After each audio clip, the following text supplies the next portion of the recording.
Yo, what's up guys? Good morning nga sa inyong lahat. Sa araw na naman nga na to ay duty na naman tayo.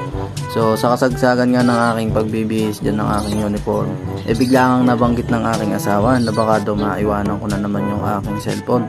Kaya nga bigla rin akong napaisip at hinanap ko rin talaga. Wala na nga rin kasi talaga sa isip ko na nagbibideo nga pala ako.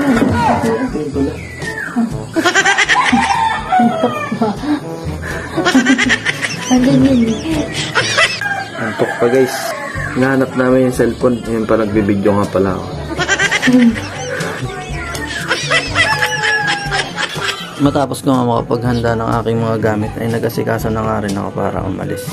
Duty na naman ang persong ito. Para pogi tayo. Tara, akala mo tunay. Mas anong tingnan? Elegant. Wow. Check. Tara, nako. Bye. Ingat kayo dyan ha. Bukas sa pilya ako ulit uwi.